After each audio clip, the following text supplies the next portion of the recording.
चलिए question number 22 की मैं बात करता हूँ। हम लोग जो सीरीज चला रहे थे रिएजेंट की, उसी में मैं कंटिन्यू कर रहा हूँ क्योंकि वो वीडियो काफ़ी बड़ी हो गई थी। सो दोस्तों, क्वेश्चन नंबर 22 को आप देखिए और मुझे बताइए क्या होगा इसका मामला। देखिए क्या है, IIT जैम में बहुत से रिएजेंट आपने पढ़ लिए जो कि आपके मतलब के थे, और कुछ रिएजेंट ऐसे हैं जो कि आपको मॉडिफाइड वे में मिल जाते हैं। मतलब क्या होता है कि जैसे आप सोडियम बोरोहाइड्रेट, लिथियम बोरोहाइड्रेट तक चले जाते हैं, लेकिन जैसे ही इस तरह का रिएजेंट कोई दिख जाता है तो लगता है कि यार उसके आसपास का ही होगा, इसका काम भी उसके जैसा ही होगा, लेकिन एक्चुअल में क्या होगा ये नहीं पता होता। और दरअसल वहीं पे वो आपको फंसा लेता है। वो ये कहता है कि जब तू सोडियम बोरोहाइड्रेट देख के जा ही रहा था, लिथियम बोरोहाइड्रेट तक पहुंच ही गया था, तो फिर इसको भी देख ही लेता, इसमें क्या जरूरत था तेरा, इसको भी देख लेता। तो फिर इस चूक को, जो चूक आप कर जाते हैं, उसी से आपको बचाने के लिए मैं आ गया हूं। बस आपको अब चूक नहीं करने दूंगा बिल्कुल भी। तो मुझे बताइए इनमें से ये जो रिएजेंट आपको गिवन है, इसमें प्रोडक्ट मुझे बता दीजिए जल्दी जल्दी, इसका प्रोडक्ट क्या होगा। देखिए आप बखूबी जानते हैं, मैंने अभी बोला था इससे पहले वाले में, इससे लास्ट वाला जो मैंने लेक्चर बनाया था उसमें मैंने बोला था अगर मेरे को सेलेक्टिव रिडक्शन करना है कीटोन का या फिर एल्डिहाइड का एक दूसरे के प्रेजेंस में, तो फिर मैं क्या करूं, फिर तो मैं फंस गया। क्योंकि अगर मैं सोडियम बोरोहाइड्रेट या लिथियम एल्युमिनियम हाइड्राइड टाइप के ले लूंगा तो फिर वो तो तहलका मचा देंगे, क्योंकि वो तो कम सेलेक्टिव होते हैं, वो तो सबके साथ खेल जाते हैं। बोलो यार, सोडियम बोरोहाइड्रेट दोनों के साथ खेल जाता है, और लिथियम एल्युमिनियम हाइड्राइड तो पता नहीं किस किस के साथ ही खेलता है, सबके साथ ही खेलता है। तो फिर अगर मेरे को सेलेक्टिव करवाने, मोर रिएक्टिव का ही मेरे को करवाना है, लेस रिएक्टिव का नहीं करवाना, तो फिर उसके लिए अभी इससे पिछले वाली वीडियो में जो मैंने यूज किया था वो क्या था, वो सिंपल जो मैंने इससे पिछली वाली वीडियो में यूज किया था वो था बोरोन हाइड्रोजन और एसिटॉक्सी, ये वाला। बोलो यार, इसके साथ ये पोटेशियम था, यही था। बोलो यार, इसी के साथ मैंने एक रिएजेंट और भी बताया था, एक तो ये था जो कि एक्सक्लूसिवली या फिर सेलेक्टिवली एल्डिहाइड का रिडक्शन करता है कीटोन की प्रेजेंस में, और दूसरा वाला मैंने बताया था 9BBN पिरिडीन। अरे ये इसका, ये बोरोन है ना भाई, तो बोरोन अनस्टेबल होगा तो ये पिरिडीन के साथ कॉम्प्लेक्सेशन के साथ मिलता है। जैसे जैसे आप BS3 THF पढ़ते हैं, ठीक वैसा ही इसको देख के घबराओ मत, पागल मत हो, ठीक है। तो ये वाला जो रिएजेंट है ये भी क्या करेगा, ये भी इन्हीं का ही भाई है। ये क्या करता है, ये एक्सक्लूसिवली इंटरैक्ट करता है मोर रिएक्टिव इस एल्डिहाइड ग्रुप के साथ, और इसी को कन्वर्ट कर डालता है किसमें कन्वर्ट करेगा। जाहिर सी बात है एल्डिहाइड है तो उसको कन्वर्ट करने के लिए एल्कोहल ही मिलेगा रिडक्शन में, तो रिडक्शन में उसका रिडक्शन तो एल्कोहल में ही हो पाता है साहब, उसके अलावा तो किसी में हो नहीं सकता। वही है उसके लिए ले देकर वही एक बचता है। बोलो आपको समझ में आया होगा कि ये जो जिंक बोरोहाइड्रेट है ये मोर रिएक्टिव एल्डिहाइड का रिडक्शन करेगा, उसको अनटच्ड कर देगा, उसको तो छुएगा ही नहीं, देखेगा भी नहीं, उसकी तरफ निगाह भी नहीं दौड़ाएगा। बोलो यार, उसके साथ तो निगाह भी नहीं दौड़ाएगा। बैटरी कम होती चली जा रही है मोबाइल की, ठीक है, ये आप कर ही लेंगे, ठीक है। तो ये होगा इसका फाइनल प्रोडक्ट, कोई संशय नहीं इसमें, और कोई किसी तरह की इंटरेक्शन इसके साथ नहीं हुई है, ये वैसे का वैसा है, बरकरार है। इसकी बात करते हैं, मेरे बाल एकदम जुल्फिकार की तरह आ गया है, कोई नहीं, इसकी बात करते हैं। मुझे बताइए मैंने क्या बोला था ऊपर, मैंने कहा था जो ज्यादा रिएक्टिव है उसके साथ रिएक्ट करेगा, उसको रिड्यूस करेगा। तो आप मुझे खुद ही बता सकते हैं ये क्या है, ये न्यूक्लियोफिलिक रिड्यूसिंग एजेंट है। न्यूक्लियोफिलिक रिड्यूसिंग एजेंट, और न्यूक्लियोफिलिक रिड्यूसिंग एजेंट किसे रिड्यूस करते हैं, उन कार्बोनिल सिस्टम्स को जो कि बहुत ज्यादा इलेक्ट्रोफिलिक हो, या फिर दो में से रिलेटिवली जो ज्यादा इलेक्ट्रोफिलिक हो, जो ज्यादा डेफिशिएंट हो। तो कौन सा ज्यादा डेफिशिएंट होगा, ये वाला आइसोलेटेड। कॉन्जुगेटेड तो क्या होगा, कॉन्जुगेटेड तो अगला जब आप इसका रेजोनेटिंग स्ट्रक्चर बनाएंगे तो इस पर पॉजिटिव चार्ज नहीं दिखेगा आपको। बोलो यार, पॉजिटिव चार्ज तो यहां दिखेगा आपको, अरे बोल तो दो। जबकि इसका अगला resonating structure charge separated structure बनाएंगे तो आपको यहीं पर पॉजिटिव चार्ज दिख जाएगा अगले रेजोनेटिंग स्ट्रक्चर में। जबकि यहाँ पर क्या होगा, यहाँ पर ये रेजोनेंस हो रहा है, और रेजोनेंस होने की वजह से यहाँ पर जो डेफिशिएंसी है बहुत हद तक कम हो गई है, इसीलिए ये कम, क्योंकि ये कम डेफिशिएंट है तो ये कम रिएक्टिव है, ये ज्यादा डेफिशिएंट है इसीलिए यही रिएक्ट कर जाएगा और यही रिड्यूस होगा, ये अनटच्ड रह जाएगा और ये बनेगा ये। हाँ, और ये सारी बातें कब है, ये सारी बातें तब है जब आप टेम्परेचर नोट कर ले, लो टेम्परेचर पे। बोलो भाई, जैसे आप टेम्परेचर बढ़ाओगे इसकी एक्टिविटी बढ़ जाएगी, फिर ये दोनों ही रिएक्ट करवा लेगा। बोलो यार, अरे बोल तो दो, समझे आप मेरी बात। तो फिर यहाँ पर ये क्या होगा, ये अनटच्ड रह जाएगा और ये रिड्यूस हो जाएगा सेकेंडरी एल्कोहल में। अरे बोल तो दो। तीसरा वाला और भी कमाल का है, ये तो कयामती है। ऑर्थोफॉर्मेट है ये, ऑर्थोफॉर्मेट क्या करेगा, क्या करेगा, किस लिए काम आता है, प्रोटेक्शन के लिए काम आता है, बोलो यार। और किसका प्रोटेक्शन करेगा, उसी का करेगा जो ज्यादा रिएक्टिव है, बोलो यार। एल्डिहाइड और कीटोन में ज्यादा रिएक्टिव कौन है, ये।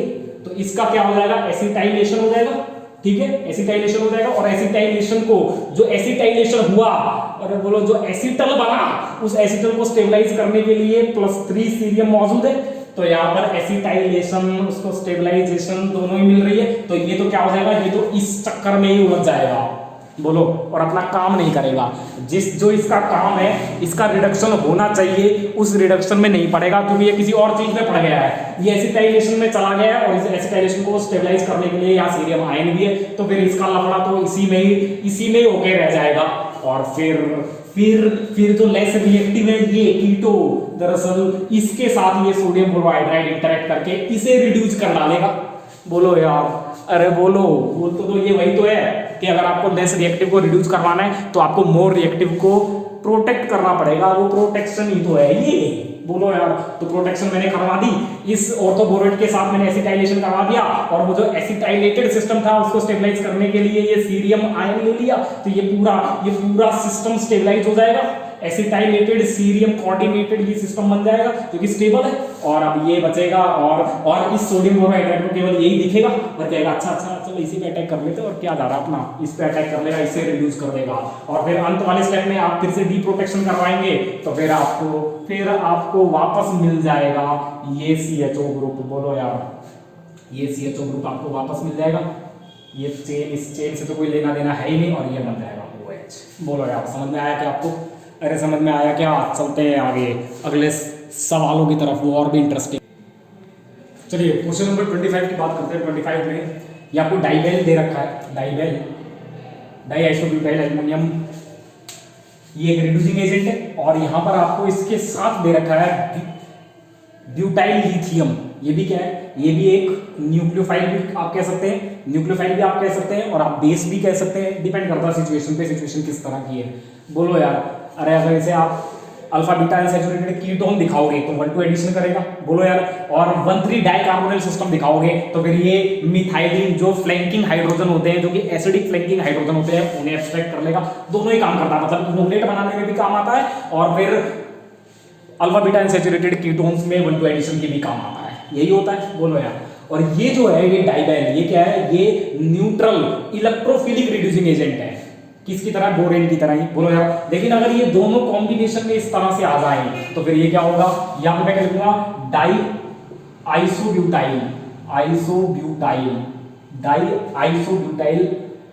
Aluminium hydride. आप इसी तरह से इसे लिखते हैं, डाइआइसोब्यूटाइल एल्युमिनियम हाइड्राइड। यही होता है डाइबेल। बोलो यार, बोलते रहो, ये हो गया। और जैसे आप इसमें आप नॉर्मल ब्यूटेन लिथियम डालें या ब्यूटाइल लिथियम डालें तो फिर बनेगा क्या, इनका अडक्ट बन जाएगा, क्योंकि इसके पास क्या है, इसके पास वैकेंट डी है। बोलो यार, और ये बहुत आसानी से इस एक्स्ट्रा इलेक्ट्रॉन पेयर रखने वाले न्यूक्लियोफाइल को या फिर इस एक्स्ट्रा इलेक्ट्रॉन रखने वाले लिगेंड को अपने से जोड़ सकता है, और जोड़ के ये एक reducing agent, nucleophilic reducing agent बनाता है। किस तरह का? इस तरह का, आइसोब्यूटाइल 2। ये हो गया, और ये हो गया नॉर्मल ब्यूटेन 1, और ये हो गया हाइड्रोजन, और बाहर बन गया लिथियम। ओहो, ये ठीक है। अब ये एज ए रिड्यूसिंग एजेंट काम करेगा, और यहां पर आपके पास 2 ग्रुप हैं, एस्टर ग्रुप और एमाइड ग्रुप। और कमाल की बात हो जाएगी कि ये वाला जो रिएजेंट है ना, ये जो रिएजेंट कॉम्बिनेशन है, वो एस्टेरिक ग्रुप को एक्सक्लूसिवली रिड्यूस करता है बजाय इस अमाइडिक के, क्योंकि यहां पर क्या है, ये इतना इलेक्ट्रॉन डेफिशिएंट है ही नहीं, ये इसके रिस्पेक्ट में ज्यादा इलेक्ट्रॉन डेफिशिएंट है, और ये एक मॉडिफाइड रिएजेंट है जो कि सेलेक्टिव रिडक्शन प्रॉपर्टीज रखता है और एक्सक्लूसिवली मोर रिएक्टिव इस एस्टेरिक ग्रुप को रिड्यूस करेगा। इसे अनटच्ड छोड़ देगा, इसके साथ इसका कोई लेना देना नहीं है, कोई इसके साथ खेला नहीं करेगा, कोई इसके साथ छेड़छाड़ नहीं करेगा, और इसको कहेगा तू तो जैसा है वैसा ही रह भाई, तेरे से मेरे को कोई लेना देना नहीं है, मेरा लेना देना इसके साथ है, और मैं इसके साथ खेला खेल लूंगा, और खेल जाता है। अमाइड वैसे का वैसा ही रह जाता है, और ये जो है ना, ये बन जाता है रिड्यूस होकर CH2OH। याद रखना, इस कॉम्बिनेशन को याद रखना रे, इस कॉम्बिनेशन को याद रखना। ये एक्सक्लूसिवली सेलेक्टिवली एस्टेरिक ग्रुप को रिड्यूस करता है अमाइड के प्रेजेंस में। ठीक है, चले आगे, चले क्या, इसमें क्या है, लिथियम एल्यूमिनियम हाइड्राइड, मैंने पहले भी बोला था ऐसा, ये मैंने पहले भी सिखाया था इसको। ये देखिए क्या है, साइक्लोहेक्सेनोन सिस्टम है, तो यहाँ पर ये क्या है, सब्स्टिट्यूटेड साइक्लोहेक्सेनोन है, तो सब्स्टिट्यूटेड साइक्लोहेक्सेनोन को पहले आप चेयर फॉर्म में बना लो, क्योंकि चेयर फॉर्म में बन सकता है। और फिर यहाँ पर ये जो CH3 आप जानते हैं इक्विटोरियल पे ज्यादा स्टेबल होता है, तो इक्विटोरियल पे रख के इसे देख लो, बस कुछ नहीं करना। मैंने पहले भी बोला था इन पे इनका जो प्रोडक्ट जो होगा, सभी प्रोडक्ट ट्रांजिशन स्टेट से चल के बनते हैं, सभी में ट्रांजिशन स्टेट होती है, और ट्रांजिशन स्टेट में दो तरह के इंटरेक्शंस भयंकर इंपॉर्टेंट है। एक तो है टॉर्सियोनल स्ट्रेन, जो कि इस एक्सियली जा रहे ऑक्सीजन और इस इक्विटोरियल हाइड्रोजन के बीच इक्लिप्सिंग इंटरेक्शन से आती है। एक तो ये हो गया टॉर्सियोनल स्ट्रेन, जो कि ट्रांजिशन स्टेट में आपको दिखेगा। और कैसे आता है ये, जब आप इक्विटोरियली अटैक करवाते हैं ना, इक्विटोरियल अटैक, आप हमेशा यही कहेंगे कि इक्विटोरियल अटैक करवा दे भाई, क्योंकि इक्विटोरियल अटैक इसलिए करवाऊं क्योंकि यहां पर स्टेरिक कंजेशन नहीं है, इक्विटोरियल करवा दे। इक्विटोरियल नहीं होता भाई, छोटे जितने भी रिएजेंट है ना वो ऊपर अटैक करते हैं, एक्सियली अटैक करते हैं, क्योंकि मैंने बोला है दो तरह के इंटरेक्शन बेहद इंपॉर्टेंट है जो कि आपको ध्यान में रखने ही पड़ेंगे, और वो है इनके बीच इक्लिप्सिंग इंटरेक्शन, जब ये एक्सियल ऊपर जाता है, ऊपर बोलो यार, और दूसरा स्टेरिक इंटरेक्शन इन हाइड्रोजन्स और अटैकिंग न्यूक्लियोफिलिक रिड्यूसिंग एजेंट के बीच। जो ज्यादा लीड कर जाए वही डायरेक्शन को डिक्टेट करेगा, डिसाइड करेगा। अगर ये लीड कर रहा है तो फिर अटैक यहां से नहीं होंगे। अगर ये लीड कर रहा है, इक्लिप्सिंग इंटरेक्शन लीड कर रहा है, तो फिर अटैक यहां से नहीं होंगे ना भाई, फिर तो अटैक वहां से होंगे। और छोटे के केस में वहीं से अटैक होते हैं, क्योंकि ये लीड कर जाता है। छोटे के केस में इनके साथ इंटरेक्शन बकवास होती है, बेहद बेकार होती है, तो इनका तो कोई लेना देना नहीं है ट्रांजिशन स्टेट में। ट्रांजिशन स्टेट में वो इंटरेक्शन कम डिस्टेबलाइजेशन लाएंगी, ये ज्यादा लाएंगी, इसलिए छोटे वाले यहां से अटैक नहीं करते, यहीं से अटैक करते हैं। जबकि बड़े वाले अगर यहां से आए तो तहलका मचा देंगे। जैसे मैंने पहले बोला था, बोलेंगे हमारे पे चढ़ के आना पड़ेगा, ये बोलेंगे हमारे पे चढ़ के आना पड़ेगा, और हम अलाउ नहीं करेंगे, तो बोलते हैं ठीक है कोई दिक्कत नहीं है, तुम्हारे पे चढ़ के आना पड़ेगा। चढ़ के आया तो बहुत ज्यादा एनर्जी बढ़ जाएगी, बहुत ज्यादा डिस्टेबलाइजेशन आ जाएगी, इसलिए फिर वो यहां से आता है। कोई नहीं, ये जो डिस्टेबलाइजिंग इंटरेक्शन है ना, ये उतनी गजब की नहीं है जितना यहां से हो जाती है अगर वो यहां से आता, तो इसलिए फिर वो यहां से आ जाता है। बड़े वाले यहां से बड़े वाले रिड्यूसिंग एजेंट यहां से हाइड्राइड डिलीवरी करेंगे, और छोटे वाले यहां से। बोलो यार, अरे बोल तो दो बोलो भाई। और जो पिछली लेक्चर में मैं जो एक चीज खा गया था, जो मैं बोल रहा था कि बताऊं यार, बता देता हूं। दरअसल होता क्या है, अटैक कहां हो रहे हैं, 5 स्टार में। बोलो यार, अटैक कहां हो रहे हैं, 5 स्टार में। 5 स्टार में तो अटैक हो रहे हैं, बोल तो दो। रेस के 5 स्टार में तो अटैक हो रहे हैं, और कमाल की बात, 5 स्टार का बड़ा लोब एक्सियल डायरेक्शन में अवेलेबल होता है, इसीलिए एक्सियल ज्यादा बनते हैं। मेरी बात तुम्हें समझ में पल्ले पड़ी होगी, क्योंकि अभी शायद मेरे हिसाब से किसी मास्टर ने तुम्हें बोला नहीं होगा क्लास में, मैं बोल रहा हूं, सुन लो। यहां पर जो 5 स्टार है ना भाई, न्यूक्लियोफाइल अगर हाइड्राइड डिलीवरी करेगा तो वो हाइड्राइड जो है, जो अपना लोन पेयर लिया हुआ है, वो कहीं डालेगा ना भाई, इस कार्बोनिल के किसी ऑर्बिटल, वैकेंट ऑर्बिटल में डालेगा ना भाई, तो वो वैकेंट ऑर्बिटल 5 स्टार होगा, क्योंकि ये पाई ऑर्बिटल है, तो इसके करस्पॉन्डिंग 5 स्टार भी होगा। और वो 5 स्टार अपना बड़ा लोब रखता है एक्सियल फेस पर, इस एक्सियल फेस पे बड़ा लोब होता है 5 स्टार का, और जहां बड़ा लोब होगा वहां ओवरलैपिंग कमाल की होगी। इसीलिए एक्सक्लूसिवली एक्सियल एल्कोहल्स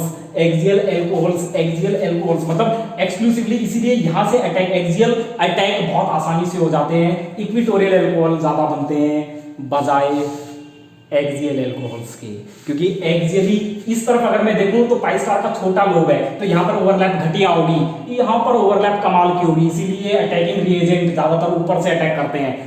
तुम बोलोगे ना कि भाई यहां तो स्टेरिक हिंड्रेंस बहुत ज्यादा है, तो फिर यहां से अटैक क्यों कर रहा है? इसीलिए कर रहा है क्योंकि यहां 5 स्टार भी तो ज्यादा है, ओवरलैप भी तो करवाना है भाई जुड़ने के लिए, तो ओवरलैप यहां से बेहतर हो सकता है भैया, इसीलिए ऊपर से ज्यादा करते हैं। इसीलिए छोटे मोटे ये सोडियम बोरोहाइड्रेट, लिथियम, ये ऊपर से ही आते हैं, कहते हैं हमें कोई मतलब नहीं है, कोई तमाशा नहीं है हमारे साथ कोई रायता नहीं, क्योंकि 5 स्टार बहुत बेहतरीन है ऊपर एक्सियल फेस पे, हम तो वहीं से आएंगे। स्टेरिक एंट्रेंस तो कुछ हमारा है नहीं, हमारे साथ कुछ बड़े बड़े जुड़े नहीं है, जो तू ये रायता स्टेरिक एंट्रेंस वाला फैला रहा है, हमारे साथ बकवास नहीं।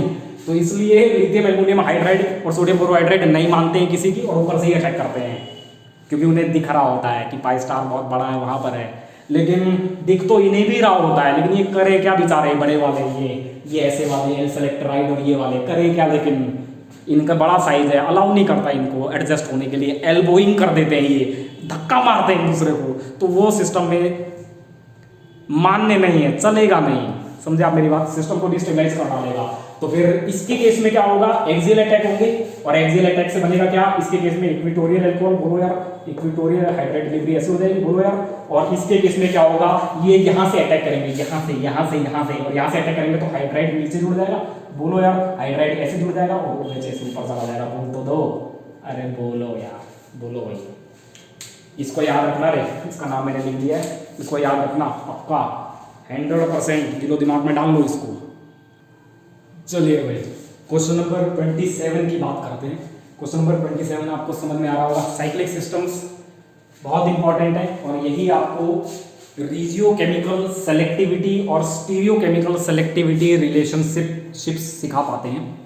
बेहतरीन इसे समझने के लिए आप रिजिड कंस्ट्रेंट सिस्टम्स लेते हैं, तो यहाँ पर क्या है, इनमें स्टीरियोकेमिकल बायस जो होता है वो कमाल का होता है, मतलब एक जो फेज है उस पर बहुत आसानी से वो बहुत एक्सेसिबल है, और दूसरा जो है वो बहुत बहुत हिंडर्ड है, उस पर वो अप्रोचेबल नहीं है। तो ये जो सिस्टम होते हैं ना, ये बहुत आसानी से रिएक्टिविटी और स्टीरियोकेमिकल रिलेशनशिप्स को एस्टेब्लिश करते हैं। समझ रहे हैं आप मेरी बात, अरे बोलो यार। स्ट्रक्चर और रिएक्टिविटी को एस्टेब्लिश करने के लिए हम ये रिजिड कंस्ट्रेंड सिस्टम्स लेते हैं, जो ज्योमेट्रिकली कंस्ट्रेंड है, ज्योमेट्रिकली रिजिड है, ज्योमेट्रिकली बहुत जड़े हुए हैं, मतलब उनमें बदलाव नहीं हो सकता, वो ज्योमेट्रिकली फ्लेक्सोनियल नहीं है, वो फ्लेक्सिबल नहीं है। समझे आप मेरी बात। तो यहाँ पर मुझे बताइए, अगर मैं लिथियम बोरोहाइड्राइड और लिथियम एल्यूमिनियम हाइड्राइड और सोडियम बोरोहाइड्राइड ले लूँ या एल सेलेक्ट्राइड ले लूँ, इसके केस में तो फिर क्या हो जाएगा। तो देखिए पहले क्या था, जो हमने इससे पहले लिया था उसमें क्या था, उसमें ये वाला जो CH3 था, ये वाला जो CH3 था, या फिर एक और जो केस मैंने लिया था ये वाला, यहाँ पर क्या था, यहाँ पर क्या था, ये जो एक्सियल था, ये जो एक्सियल अटैक था, ये थोड़ा सा हिंडर्ड था, बोलो यार, ये थोड़ा सा हिंडर्ड था, ये हिंडर्ड था किसके लिए हिंडर्ड था, के सेलेक्ट्राइड टाइप के लिए। लेकिन छोटे lithium aluminium hydride sodium borohydride तो आसानी से एक्सियली अटैक करते थे, क्योंकि मैंने बोला था वहां पाई स्टार का लोब बड़ा है। समझे आप मेरी बात। और दूसरा मैंने बोला था कि वहां पर जो टॉर्सियोनल स्ट्रेन है ट्रांजिशन स्टेट में, वो ज्यादा महत्व रखता है बजाय इन हाइड्रोजन्स के साथ इंटरेक्शन के, स्टेरिक क्राउडिंग के। इसी वजह से यहीं पे अटैक होते हैं, एक्सियल अटैक नहीं होते। ये तो था। यहां पर अगर बात करूं तो यहां पर भी ऐसा ही खेला हमने देखा, समझे आप मेरी बात। लेकिन यहां पर मैं बात करूं तो यहां कमाल हो जाता है। यहां पर क्या होता है, ये यहां पर इस मिथाइल के आने की वजह से, इसके आने की वजह से दरअसल अब यहां पर ये अप्रोच जो है ना, ये पूरी तरह से रुक गई है, पूरी तरह से रिस्ट्रिक्टेड हो गई है, चाहे फिर वो छोटे से छोटा लिथियम एल्युमिनियम हाइड्राइड ही क्यों ना हो।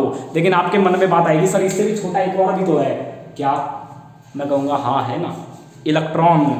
और अगर इलेक्ट्रॉन को मैं ले आऊं तो हाँ, तो फिर खेला हो जाएगा, क्योंकि इलेक्ट्रॉन तो बहुत छोटा है, उसके लिए तो स्टेरिक इंटरेक्शन मायने ही नहीं रखती, उसको तो कोई लेना देना ही नहीं है स्टेरिक इंटरेक्शन से, उसको तो कोई मतलब ही नहीं है। वो तो कहता है तू कुछ भी जोड़ दे यहाँ, तू खुद आके जुड़ जाए यहाँ पर, चाहे कुछ नहीं होने वाला, क्योंकि मैं तो हमेशा thermodynamically more stable product, equatorial product ही बनाऊंगा, और मैं तो हमेशा एक्सियल ही आके जुड़ूंगा, क्योंकि मेरे लिए कोई HH के साथ 1,3 डाई एक्सियल इंटरेक्शन और ये सब फालतू बातें मेरे लिए कोई मायने ही नहीं रखती हैं, क्योंकि मेरा तो साइज ही नहीं है, या फिर मेरा साइज तो इनके रिस्पेक्ट में ना के बराबर है।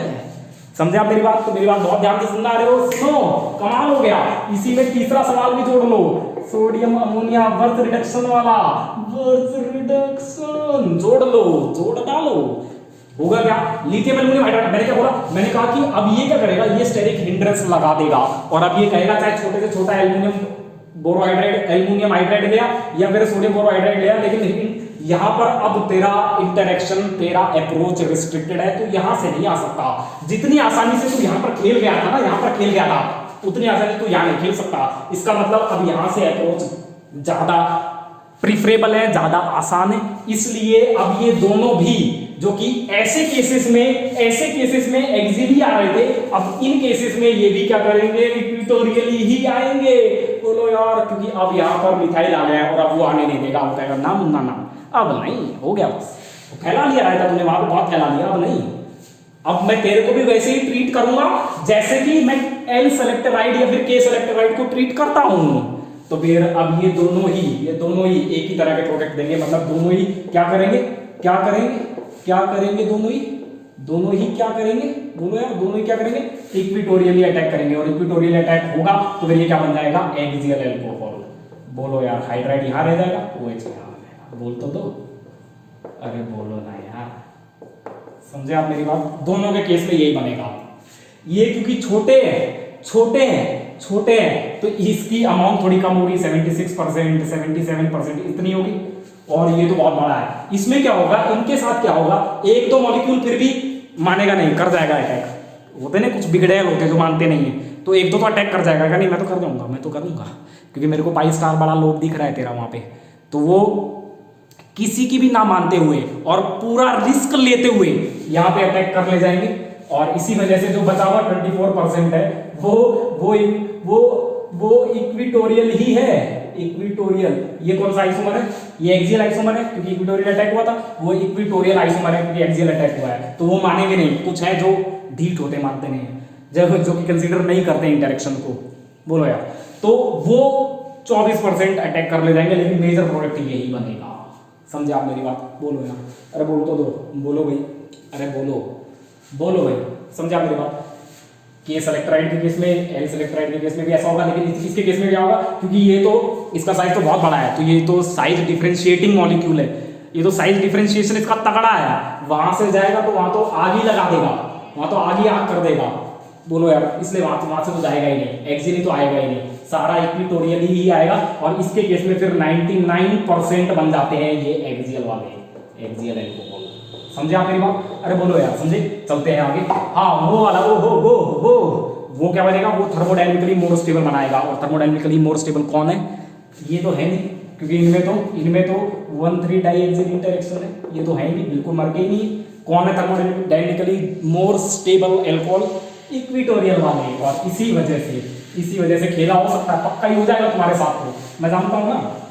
अरे मास्टर ने जैसे पढ़ाया हो, मैं जानता हूं मास्टर को तो मैं जानता ही, मास्टर क्या दिलवाओगे भैया। अटैक यहां से होगा, ऐसे यहां पर क्या होगा, इलेक्ट्रॉन चाहे यहां से आए चाहे यहां से आए, उसको तो कोई मतलब ही नहीं है, उसके लिए तो स्टेरिक हिंडनेस उसने जाना ही नहीं है कभी। जैसे तुमने कभी पैरेलल वर्ल्ड जाना ही नहीं है, तुम्हें टाइम ट्रेवलिंग का पता ही नहीं है, समझ रहे हो आप मेरी बात? साइंस फिक्शन का तुम्हें पता ही नहीं है, जैसे तुम्हें भूतों का पता ही नहीं है, तो वैसे ही इलेक्ट्रॉन को स्टेरिक हिंड्रेंस का पता ही नहीं, उसने देखी ही नहीं कभी क्या होती हुई, तो इसलिए वो ऐसे अटैक करेगा इस कार्बोनिल पर, ताकि मोर स्टेबल प्रोडक्ट बने। और मोर स्टेबल आप जानते ही है कौन सा बनेगा, इक्विटोरियल वाला। बोलो यार, अरे बोल तो बोलो भाई, बोलो। अब तुम बोलोगे सर ये हाइड्रोजन कैसे आ गया? अरे मूर्ख, यहाँ इसमें इलेक्ट्रॉन डालूंगा तो पहले ही क्या बनेगा, रेडिकल एनायन। बोलो यार, फिर ये प्रोटोनेट हो जाएगा अगले स्टेप में, बर्थ रिडक्शन वाला स्टेप। बोलो यार, प्रोटोनेट हो गया, और फिर प्रोटोनेट होने के बाद फिर से ये इलेक्ट्रॉन लेगा। बोलो यार, प्रोटोनेट होने के बाद जैसे ये इलेक्ट्रॉन लेगा तो ऐसे बन जाएगा, ऐसे प्रोटोनेट होगा, ऐसे ये नेगेटिव, और फिर यहाँ से ये एक और प्रोटोन लेकर कहाँ से लेगा, सॉल्वेंट इथेनॉल वगैरह डालते हैं इसमें, वो सब पता होगा तुम्हें, नहीं पता है तो बाद में जाओ। क्या किया फिर एक साल, कोई नहीं, कोचिंग मास्टर से बनती है, अगर मास्टर बढ़िया नहीं होंगे तो कोचिंग कुछ नहीं होती है। ठीक है, ये वाला जो है इसके साथ मैंने ऐड किया है BH3 THF। ठीक है, बताइए प्रोडक्ट क्या होगा, आप खूब ही जानते हैं, क्योंकि ये इलेक्ट्रॉन डेफिशिएंट है तो पहले स्टेबल कॉम्प्लेक्स बनाएगा, उसी के साथ बना पाएगा जिसमें ऑक्सीजन के ऊपर बेहतरीन इलेक्ट्रॉन डेंसिटी हो पाएगी। और आप जानते हैं नाइट्रोजन बेहतरीन डोनर है, तो नाइट्रोजन अगर डोनेट करेगा यहाँ पर, अगर बेहतरीन अटैक बनेगा तो रिडक्शन भी इसी का ही होगा। बोलो यार, और इसी वजह से एक्सक्लूसिवली रिडक्शन इनका हो जाता है, और यहाँ एस्टर मुंह देखता रह जाता है, मुंह ताकता रह जाता है, बस उसको कुछ हाथ नहीं लगता, क्योंकि BH3 इलेक्ट्रोफिलिक है, वो मोर इलेक्ट्रॉन रिच सेंटर्स को, मोर इलेक्ट्रॉनी कभी रिच सेंटर्स को रिड्यूस करेगा, उनके साथ पहले स्टेबल अडक्ट बनाएगा और यहाँ पर वो ज़्यादा स्टेबल बना सकता है क्योंकि नाइट्रोजन लेस इलेक्ट्रोनेगेटिव है, या फिर इसके लोन पेयर बेहतरीन कॉन्जुगेशन में है इस CO के पाई स्टार के साथ, और ये ऑक्सीजन बहुत हद तक नेगेटिव चार्ज को फील कर रहा है और कह रहा है देख मैं तो लबालब भरा हूँ नेगेटिव चार्ज से, आजा बना ले मेरे साथ। अडक्ट बनाता है, नेगेटिव चार्ज बोरोन पर आता है, वो एक्टिवेटेड हो जाता है, हाइड्राइड ट्रांसफर करता है और कमाल हो जाता है, बोलो यार। और इसी वजह से ये एस्टर अनटच्ड रहेगा, इसके साथ कोई खेला नहीं होगा। समझे आप मेरी बात? चलें भाई आगे चलें अगले सवाल की तरफ। चलिए भाई क्वेश्चन नंबर 29 बताइए। खेलिए तेंदुलकर तो खेला ही है, तुम भी खेल डालो। तेंदुलकर तो कैसा खेला वो पता ही है तुम्हें, तुम भी खेलिए। देखिए लिथियम एल्यूमिनियम हाइड्रेट जैसे देखा, एमाइड देखा, जी एमीन बनेगा, जी एमीन बन जाएगा जी। मूर्खों टेम्परेचर देख लेना, ठीक है। जब आप इसका रिडक्शन करवाते हैं ना, इसका रिडक्शन तो इसका रिडक्शन करवाओ, तो इसका रिडक्शन जब आप करवाएंगे तो आप, मैं वही बोल रहा था, मैकेनिज्म आपको बहुत बेहतरीन आने चाहिए, नहीं आप बर्बाद हो जाएंगे। ये बात तो आप तय मान लीजिए, ये बात तो आप तय मान के चलिए इस बात को, आप इस बात को तो आप मान लीजिए बस। अगर आपको मैकेनिज्म नहीं आया ना तो आपकी बर्बादी तय है, इस बात को आप मान लेना बस। अब होगा क्या पता है क्या है, ये 0 डिग्री पर ये जो अडक्ट है ना ये कोलैप्स कर जाता है पानी की प्रेजेंस में, और कोलैप्स करके ये बनाएगा क्या, याद रखना। अगर यहाँ पर एस्टेरिक ग्रुप होता तो क्या होता था, अगर यहाँ एस्टेरिक ग्रुप होता तो इसकी जगह क्या आता था, O आ जाता था, और ये नीचे आता था और ये बाहर निकल जाता था। बोलो यार, पहले एल्डिहाइड बनता था, फिर उसके बाद फर्दर रिडक्शन होता था। बोलो यार, अरे बोल तो दो। लेकिन यहाँ पर ऐसा नहीं होता, एमाइड के केस में ऐसे नहीं होता रिडक्शन। एमाइड के केस में रिडक्शन कैसे होता है, ये यहाँ देता है और ये बाहर निकलता है, और फिर ये इमीन बनता है, उसके बाद फिर से इस पे रिडक्शन होता है। उसका स्टेप ऐसा है भाई, एमाइड का रिडक्शन इस तरह से है, जस्ट उलट है या अलग है एस्टर से। लेकिन ये क्या है, ये जो अडक्ट बनता है ना, ये कोलैप्स कर जाता है 0 डिग्री पर। 0 डिग्री इसका बहुत महत्व है, ये ऐसे नहीं लिखा है मैंने।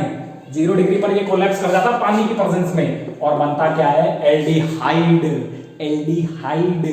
ये टेट्राहेड्रल कोलैप्स कर जाएगा, कोलैप्स करके एल्डिहाइड में रुक जाएगा ये ये बनेगा फाइनल प्रोडक्ट। और ये उसने सबसे आखिरी में दिया होगा ऑप्शन, और तुम तो सबसे पहले एमीन लगा के आओगे और बर्बाद हो जाओगे। ठीक है, कोई नहीं।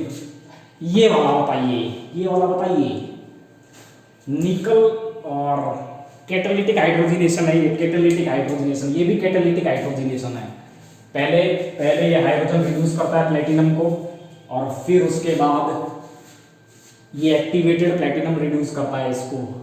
एक्टिवेटेड प्लेटिनम के साथ ये हाइड्रोजन रिड्यूस करता है इसको। बताइए क्या होगा, कमाली हो जाएगा। दोनों केस में क्या होगा, जो आप सोच रहे हैं वो नहीं होगा। दोनों के केस में ये एरोमेटिक रिंग्स होंगी ना, ये रिड्यूस हो जाएंगी, और प्रोडक्ट क्या बनेगा, इसमें ये एस्टर बनेगा, इसमें ये एस्टर बन जाएगा, ये रिड्यूस्ड एरोमेटिक रिंग ये होगा, याद रखना इसको। और इसमें भी ये रिड्यूस्ड एरोमेटिक रिंग ही रहेगी। इन फंक्शनल पोलर फंक्शनल ग्रुप के साथ कोई खिलवाड़, कोई खेला नहीं होगा। याद रखना इस बात को याद कर लेना, बस मर जाना इस बात को ले लेना। निकल, प्लेटिनम और रोडियम, ये तीनों जाने जाते हैं किसके लिए, एरोमेटिक रिंग्स के हाइड्रोजनेशन के लिए। बोलो यार, हाइड्रोजनेशन के लिए। और पैलेडियम, ये जो पैलेडियम है ना, ये हाइड्रोजिनोलाइसिस के लिए जाना जाता है। बेंजाइलिक पोजीशन पे बेंजाइलिक पोजीशन पता है, ये बेंजाइलिक पोजीशन। इस बेंजाइलिक पोजीशन पे अगर OH लगा हुआ हो, बोलो यार, इस पे OH लगा हुआ हो, इस तरह का ग्रुप लगा हुआ हो, तो फिर इसका क्या होगा, इसका हाइड्रोजिनोलाइसिस कर देता है पैलेडियम। याद रखना, पैलेडियम को अगर मैं ये दिखाऊं ना, पैलेडियम को यहाँ पे अगर मैं इसे हटा के पैलेडियम कर दूं, केवल पैलेडियम और H2, तो फिर इसका रिडक्शन नहीं होगा। पैलेडियम, देखो मैंने लिखा है क्या यहाँ, पैलेडियम जो एरोमेटिक रिंग को रिड्यूस करता है। एरोमेटिक रिंग को तो ये तीनों ही रिड्यूस कर सकते हैं, इन्हीं की औकात है बस। पैलेडियम कोई छेड़छाड़ नहीं करता एरोमेटिक रिंग के साथ। हाँ वो हाइड्रोजिनोलाइसिस कर सकता है। बेंजीन पोजीशन पे अगर हाइड्रोक्सी ग्रुप वगैरह लगा है तो फिर उसका हाइड्रोजिनोलाइसिस कर देगा, मतलब उसे हटा देगा, इसे हटा देगा यहाँ से, उसे रिड्यूस कर देगा, दैट्स इट। इस OH की जगह ऐसा लगा देगा, दैट्स इट। ये होगा पैलेडियम के केस में। टू बी नोटेड है, ये टू बी नोटेड है, बहुत इंपॉर्टेंट है, इसको मर लेना, इसको इस बात को देख लेना पक्का। रिएजेंट पे अगर वो ढंग से उतर गया ना तो तुम्हारी ढंग से ले लेगा, फिर वो IIT वाला है वो। चलिए भाई क्वेश्चन नंबर 32 आपके पास है, आपके सामने ही है। बताइए क्या बनेगा इसमें।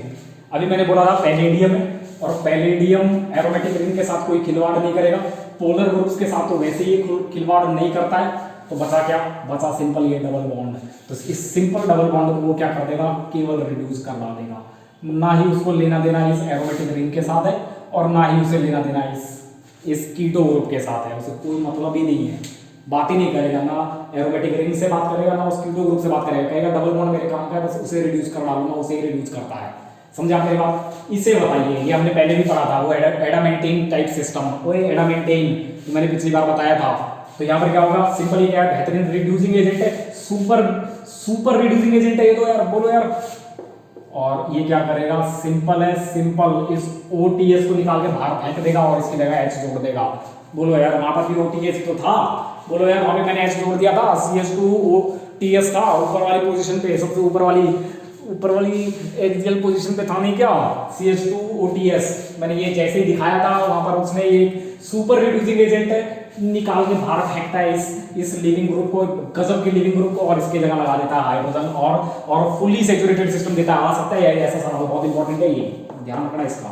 और ये वाला ये तो बहुत आसान है। बोलो यार, पहले क्या हो जाएगा, पहले इस कार्बोनिल का प्रोटेक्शन हो जाएगा। कर दो प्रोटेक्शन, कैसे करोगे प्रोटेक्शन। ये क्या है, लेविस एसिड की प्रेजेंस में ऐसा होता है यार।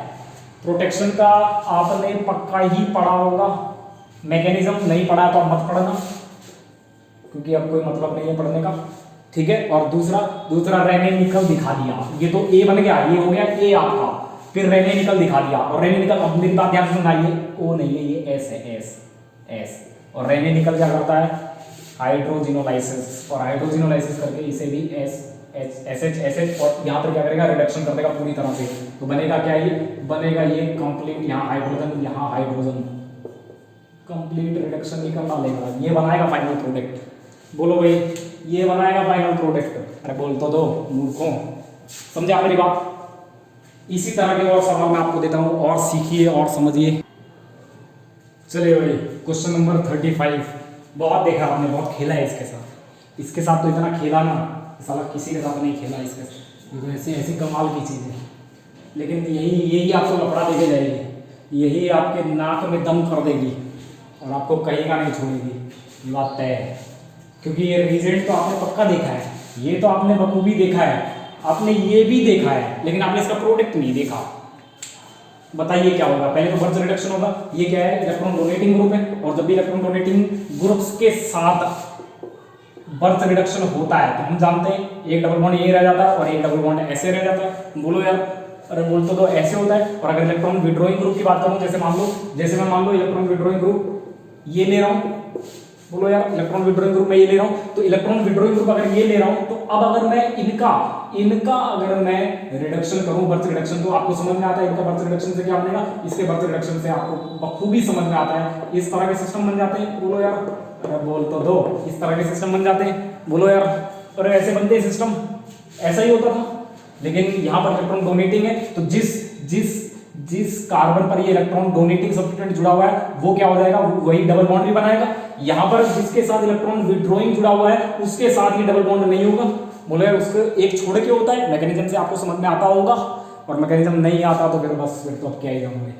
ये बनेगा, बोलो यार इसका प्रोडक्ट ये बनेगा, ये बन जाएगा। और ए पर जैसे ही आप प्रोटॉन डालेंगे तो अब कमाल हो जाएगा, अब कमाल हो जाएगा। अब दुनिया पता है क्या, अब दुनिया इसे क्या कर देगी, दुनिया इसे यही कर देगी, क्या इसे कर देगी, इसे इस तरह से बना देगी पक्का 100%। और आपने भी यही बनाया होगा 100%, आपने ये बनाया हुआ इसका, ये नहीं बनता।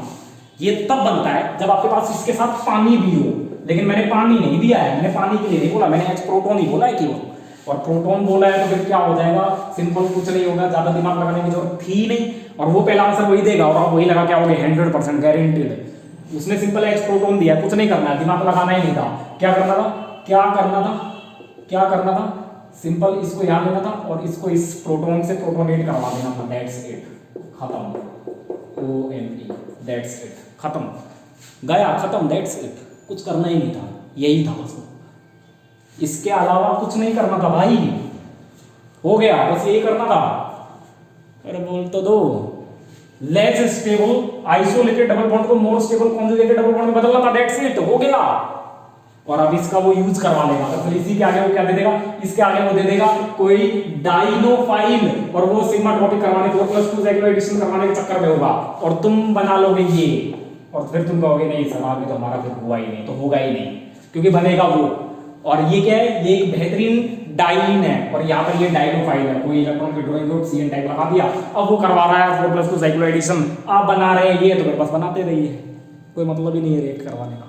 समझे आप मेरी बात, तो आप यहीं स्टक कर जाएंगे, इसलिए मैकेनिज्म को ढंग से समझना सीखना जरूरी है, नहीं तो मरोगे, नहीं तो जाओगे ना, पक्का ही जाओगे। और ये तो और कमाल है, ये अगर आपने कर दिया ना तो बस आपने फिर जग जीत लिया, ये तो बहुत ही कमाल है तो ये इलेक्ट्रॉन डोनेटिंग ग्रुप ही, लेकिन इसके केस में रिएक्शन यहाँ पे नहीं रुकता, इन रिएक्शन कंडीशंस में रिएक्शन यहाँ पर नहीं रुकता, ये अल्टीमेटली इसी में कन्वर्ट हो जाता है, इसी में।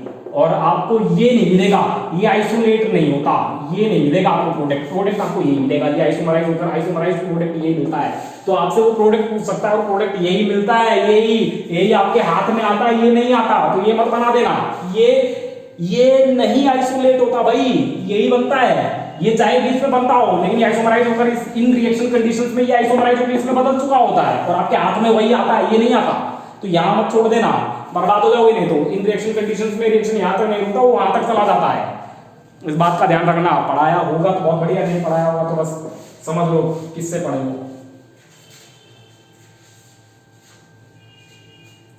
चलिए तीसरा वाला, वैसे ही आपके कोर्स में मुझे नहीं लगता है, लेकिन मैंने दे दिया है सवाल इसका। ये सल्फोनियम एलिड है, सल्फोनियम एलिड, सल्फोक्सोनियम एलिड। सल्फोक्सोनियम तो खैर क्या ही है, स्टेबलाइज्ड एलिड है, ये सल्फोनियम एलिड है, ये भी सल्फोनियम ही है, ये भी सल्फोनियम ही है, ये थोड़ा ये स्टेबलाइज्ड है, ये स्टेबलाइज्ड नहीं है। सल्फोक्सोनियम कब होती है, जब ऑक्सीजन भी लगा होता, ऑक्सीजन नहीं लगा है, और सल्फोन कब होता है, जब दो ऑक्सीजन लगे होते हैं। समझे आप मेरी बात? तो यहाँ पर क्या है, ये अटैक करेगा, ये क्या है, ये एक हार्ड सेंटर है, हार्ड न्यूक्लियोफिलिक सेंटर। हार्ड क्यों बोला हार्ड, क्योंकि ये स्टेबलाइज नहीं है, एक ही सेंटर पर नेगेटिव चार्ज इंटेंस है, इंटेंस, और अगर इंटेंस नेगेटिव चार्ज है तो ये तिलमिला उठेगा, हार्ड बना देगा सिस्टम को, बोलो यार। और ये क्या है, ये रेजोनेंस स्टेबलाइज्ड है, और अगर ये रेजोनेंस स्टेबलाइज हो जाएगा तो ये क्या हो जाएगा, ये हो जाएगा सॉफ्ट सेंटर, और अगर सॉफ्ट सेंटर होगा तो आप बखूबी जानते हैं, अगर ये हार्ड है तो रिएक्शन फिर इलेक्ट्रोस्टैटिक इंटरेक्शंस से चलेंगे, और अगर ये सॉफ्ट है तो फिर रिएक्शन बॉन्ड स्ट्रेंथ से चलेंगे। और बॉन्ड स्ट्रेंथ कहती है कि बीटा अटैक ज्यादा कमाल के हैं बजाय मतलब कॉन्जुगेट अटैक ज्यादा कमाल के हैं बजाय डायरेक्ट अटैक के। अरे बोल तो दो, ठीक है। तो यहाँ पर मैं क्या करूंगा, यहाँ पर मैं बीटा करवाऊंगा, इस सॉफ्ट सेंटर से अटैक करवा लूंगा इसका, और यहाँ पर मैं डायरेक्ट अटैक करवा लूंगा। करके देख लेते हैं, जल्दी से मैं आपको बता देता हूँ इसमें क्या बनेगा। ये ऊपर वाले दोनों एग्जांपल भयंकर इंपॉर्टेंट है, भयंकर, मर जाना लेकिन इन्हें मत छोड़ना, समझा आपको? तो यहाँ पर क्या होगा, इसके केस में ये तो हार्ड है, तो इस हार्ड इलेक्ट्रोफिलिक सेंटर पे अटैक कर देगा। बोलो यार, हार्ड इलेक्ट्रोफिलिक सेंटर पे और अटैक करवा दो अटैक भी, अपना क्या जा रहा है, तुम तो करवाएंगे अटैक। अच्छा पीएच है क्या, ये भाई अटैक करवा दिया, इस CH2 का ये CH2 हो गया भाई, और ये हो गया Me2, यही तो है। अरे बोल तो दो मूर्खों, यही है, बोलो यार, अरे बोलो। अब ये जो नेगेटिव है ना, ये नेगेटिव इस पे अटैक करेगा, इसको बाहर निकाल देगा, मतलब इसमें इपॉक्साइड बनेगा। यहाँ पर क्या बनेगा, इपॉक्साइड। क्या बनेगी, ये बना PH, और ये क्या बनेगा, ये बनेगा O। अरे ये इससे आगे जुड़ गया, वो बाहर निकल गया, और पीछे वाला बॉन्ड था, ये जो बॉन्ड था वो मैं दिखा ही रहा हूँ, बोलो यार, ये बन गया इपॉक्साइड है। अरे बोल तो दो, बोलो भाई, बोल दो। आया समझ में? ये इपॉक्साइड बनेगा पहले वाले केस में। दूसरे वाले केस की अगर मैं चर्चा करूं तो अटैक क्या होंगे, एडिशन क्या होंगे, कॉन्जुगेट एडिशन, बोलो यार। और कॉन्जुगेट एडिशन करवाऊंगा तो क्या होगा, पहले यहाँ पर अटैक होगा, बोलो यार, अरे बोल तो दो। बोलो बोलो, ठीक है। अब यहाँ पे क्या होगा, यहाँ पर मैं करूँगा CH, ये Cn है, ये नेगेटिव है, ये क्या हो जाएगा, ये हो जाएगा S पॉजिटिव Me2। बोलो यार, ये यहाँ पे अटैक करेगा, ये ऐसे जाएगा, ये इधर जाएगा। चलिए अगला स्टेप O नेगेटिव, ये बोलो यार, और ये बन जाएगा ये CH Cn SME2 पॉजिटिव, यही होगा। अरे यही होगा, यही होगा। कुछ नहीं करना, इसको नीचे लाओ और इस वाले से, इससे उठा के इधर दे दो और इसको बाहर निकाल दो। बोलो यार, अरे बोलो, समझा मेरी बात। ये जैसे डबल बॉन्ड नीचे आएगा, ये वाला जो पाई बॉन्ड है, ये इस कार्बन से यहाँ पे अटैक कर देगा और यहाँ से SME2 बाहर निकल के भाग जाएगा और बनेगा क्या, बनेगा सिंपल PH। क्या यहाँ इपॉक्साइड बना क्या, नहीं। बोलो यार, अरे बोलो, क्या यहाँ इपॉक्साइड बना क्या, ना। यहाँ तो साइक्लोप्रोपेन बन गया, यहाँ इपॉक्साइड बन जाएगा, यहाँ पे क्या हो जाएगा, साइक्लोप्रोपानेशन, साइक्लोप्रोपानेशन, यहाँ क्या बन जाएगा, साइक्लोप्रोपानेशन। यहाँ पे क्या हो जाएगा, इपॉक्सीडेशन। बोलो यार, और ये सब कैसी कहानी है, ये सब कहानी है सॉफ्टनेस की और हार्डनेस की। किस तरह से हार्डनेस इलेक्ट्रोस्टैटिकली डायरेक्टेड होते हैं और किस तरह से सॉफ्टनेस दोनों कॉन्स्टिट्यूएंट एटम्स के बीच बॉन्ड स्ट्रेंथ डायरेक्टेड होते हैं। किस तरह से ये जो सॉफ्टनेस है ये एनर्जेटिकली ड्रिवन होते हैं और किस तरह से वो इलेक्ट्रोस्टैटिकली ड्रिवन होते हैं। ये ड्रिवन बाय चार्ज होते हैं, हार्ड चार्ज ड्रिवन, और soft energetically bond strength driven. समझे आप मेरी बात, समझे, सीखे क्या इतना, अरे इतना सीखे क्या। इन दोनों क्वेश्चंस को जल्दी देखिए इनमें क्या है, इन दोनों क्वेश्चंस में क्या है, जल्दी से देखिए इनको। देखिए मैंने बोला था लिंडलेयर कैटलिस्ट जो होता है, लिंडलेयर कैटलिस्ट ये क्या होता है, कैल्शियम कार्बोनेट, पैलेडियम और क्विनोलिन। अरे यही होता है क्या, हाँ। इसका काम क्या है, रिडक्शन करता है। काम क्या है, अल्काइंस को, इन सिस्टम्स को सिस एल्कीन या फिर आप कहिए जेड एल्कीन में कन्वर्ट कर देता है। तो कर डालिए, कोई दिक्कत नहीं है, कर डालिए। जेड एल्कीन में कन्वर्ट करेंगे तो कैसे हो जाएगा, मतलब 2 हाइड्रोजन की डिलीवरी होगी सिन वे में, इस तरह से। और कैटालिटिक हाइड्रोजनेशन भी याद रखना रे, ओए मूर्खों, याद रखना। कैटालिटिक हाइड्रोजनेशन जो होता है ना, कैटालिटिक हाइड्रोजनेशन, वो भी उसमें भी सिस ही बनते हैं, सिन एल्कीन ही बनती है उसमें। सिन ट्रांसफर ही होता है हाइड्रोजन का, दोनों हाइड्रोजन साइमल्टेनियसली ट्रांसफर होते हैं, दोनों हाइड्रोजन साइमल्टेनियसली ट्रांसफर होते हैं, और दूसरा सिन ट्रांसफर होते हैं। समझे आप मेरी बात, अरे मेरी बात सीखे क्या, समझे आप मेरी बात। तो यहाँ पर क्या होगा, ये जो अल्काइन सिस्टम है, इस अल्काइन सिस्टम में लिंडलर कैटलिस्ट जो होता है वो सिस एल्कीन देता है कुछ इस तरह से। यहाँ पे आप क्या लिख सकते हैं, यहाँ पे आप लिख देंगे R1 और यहाँ पर आप सिंपल R2, ये बन गया। तो यहाँ पे ये बनेगा जेड एल्कीन। लेकिन अगर मैं लिथियम एल्यूमिनियम हाइड्राइड की बात करूँ तो यहाँ पर उल्टा हो जाता है, यहाँ पर ऐसे नहीं होता, यहाँ पर ये खेला इस तरह से नहीं है। यहाँ पर ये देखिए, ये है प्रोपारजाइलिक एल्कोहल, ये है प्रोपारजाइलिक एल्कोहल, इसे कहते हैं प्रोपारजाइलिक एल्कोहल। ये जो Sp है, Sp कार्बन, इसके बगल में जो Sp3 है, इस पर लगा हुआ OH, और रिडक्शन इसी का ही होता है। प्रोपारजाइलिक एल्कोहल को ही लिथियम एल्युमिनियम हाइड्राइड रिड्यूस करता है। बोलो यार, नहीं तो नहीं करेगा, नहीं तो लिथियम एल्युमिनियम हाइड्राइड अल्काइन के साथ नहीं खेलेगा, वो प्रोपारजाइलिक अल्काइंस के साथ ही खेलता है। समझे आप मेरी बात। तो इन्हीं इसके साथ खेलेगा, और इसके साथ खेलता कैसे है, उसका मैकेनिज्म है जिसमें 5 मेंबर रिंग बनती है, जो कि आपको नहीं सीखनी है, उसमें आपको नहीं पढ़ना है। आपको एक ही बात में पढ़ना है, जो कि ये क्या है, ये एक ई एल्कीन देता है, बस आपको इतनी ही बात सीखनी है, that's it. Lithium aluminium hydride E alkene देता है इस प्रोपारजाइलिक एल्कोहल से। इस प्रोपारजाइलिक एल्कोहल से आप ई एल्कीन बनाएंगे लिथियम एल्युमिनियम हाइड्राइड से, और ये जो लिंडलर कैटलिस्ट है ये सिस एल्कीन देता है। और कमाल की बात बताऊं जो अभी तक आपने नहीं पढ़ी, चलो मैं बताऊंगा बाद में, ठीक है। ये हो गया। और अगर मैं बर्थ रिडक्शन करूं तो इस अल्काइड का बर्थ रिडक्शन करूं तो भी क्या मिलेगा आपको, ई एल्कीन ही मिलेगी। कैसे मिलती है, मैकेनिज्म में जाओगे तो वहां पर आपको एक जगह रेडिकल एनाइन मिलेगा, और रेडिकल एनाइन ई फॉर्म में, ई कॉन्फॉर्मेशन में, ई कॉन्फ़िगरेशन में ज़्यादा स्टेबल होता है बजाय जेड कॉन्फ़िगरेशन के। अरे बोलो ना यार, अगर आप रेडिकल एनायन ऐसे बना दोगे, ऐसे ऐसे बना दोगे रेडिकल एनायन, तो मेरी परसेंट ज़्यादा होगा ना भाई।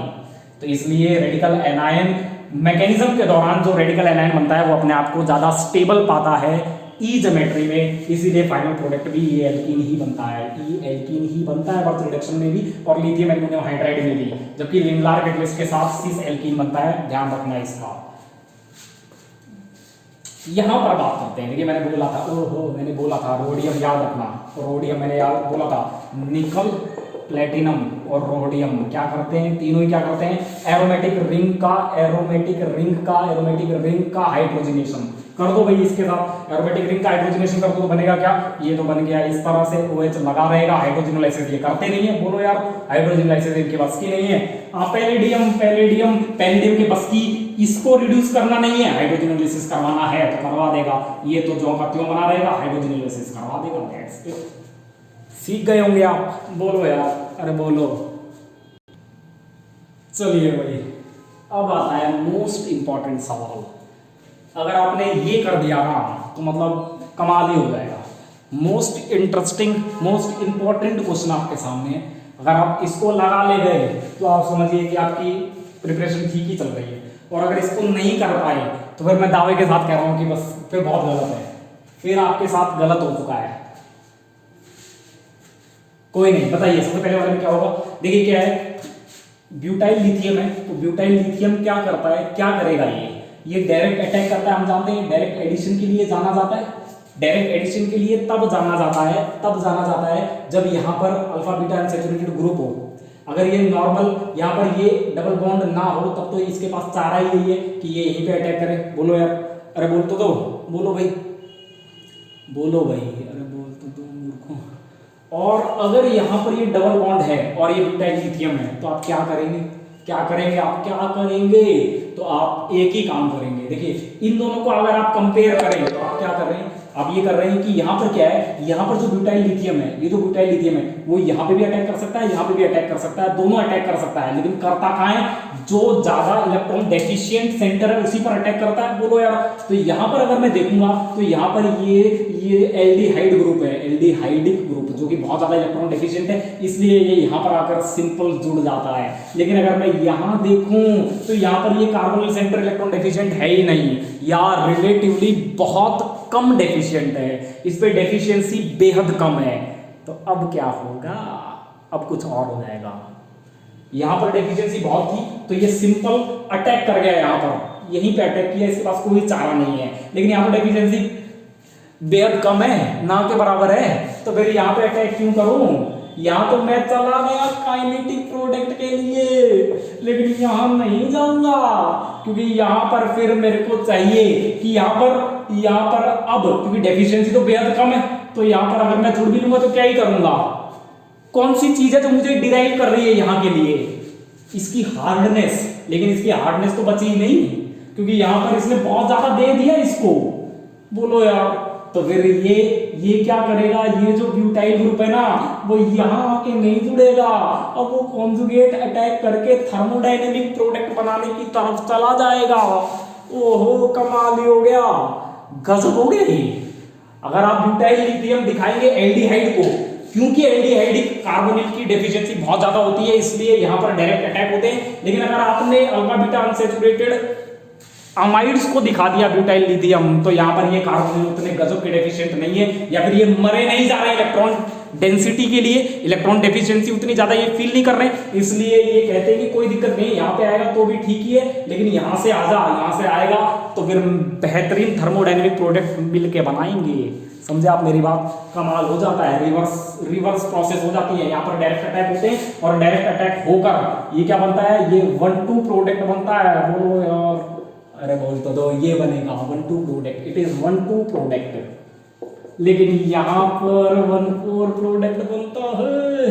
अब ब्यूटाइल यहाँ पे अटैक करेगा, ये आगे जाएगा और ये आगे। बोलो यार, और यहाँ पर ये बनेगा ये ओहो ये बनेगा। अगर आपने ये बना दिया है और आप ये जानते हैं तो फिर आपकी तैयारी सही है, और नहीं जानते हो तो बस फिर तो समझ लो। ठीक है, यहाँ पर फिर से ये क्या है, न्यूक्लियोफाइल, ये क्या था, न्यूक्लियोफाइल था, इलेक्ट्रॉन डेफिशिएंट सेंटर ढूंढेगा, यहाँ तो डेफिशिएंसी बहुत कम है, बेहद कम, तो फिर यहाँ क्यों जाऊं, यहाँ तो कहर ढा रहा था इलेक्ट्रॉन डेफिशिएंसी, यहाँ तो तिलमिला उठा था ये कार्बन सेंटर, क्योंकि इसको स्टेबलाइज करने के लिए कोई था नहीं, ये तो बहुत ज्यादा डेफिशिएंट हो चुका था। बोलो यार, तो यहाँ पर इसलिए वो डायरेक्ट अटैक कर गया, लेकिन यहाँ पर ऐसा कुछ है ही नहीं, कुछ ऐसा खेला है नहीं, तो फिर ये थर्मोडायनेमिक प्रोडक्ट मतलब कॉन्जुगेट एडिशन के लिए जाएगा, कॉन्जुगेट एडिशन, और ऐसा ही खेला यहाँ पर भी हो जाएगा, क्योंकि ये बहुत ज्यादा डेफिशिएंट है, इसलिए यहाँ पर अटैक कर लेगा, और अटैक करेगा तो यहाँ एनाइड बना लेगा।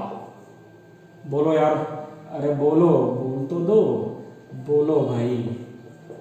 लेकिन यहाँ पर ऐसा नहीं है, क्या ये डेफिशिएंट है क्या, नहीं, इस वजह से अब यहाँ पर क्या होगा, यहाँ पर ये डायरेक्ट अटैक थे, जो कि कैसे ड्राइव्ड थे, किस तरह से ड्राइव्ड थे, इलेक्ट्रॉन डेफिशिएंसी से, इसकी हार्डनेस से ड्राइव्ड थे, और यहाँ पर ये कैसे डिराइव्ड होंगे, एनर्जेटिकली।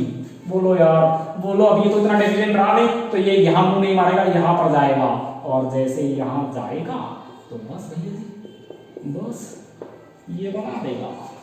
जो ये चारों बना ले गए होंगे उनको बहुत बहुत धन्यवाद है, उनको मुबारक है, और जो नहीं बना पाए बस वो तो समझ ले अपने आप को कहाँ हो आप।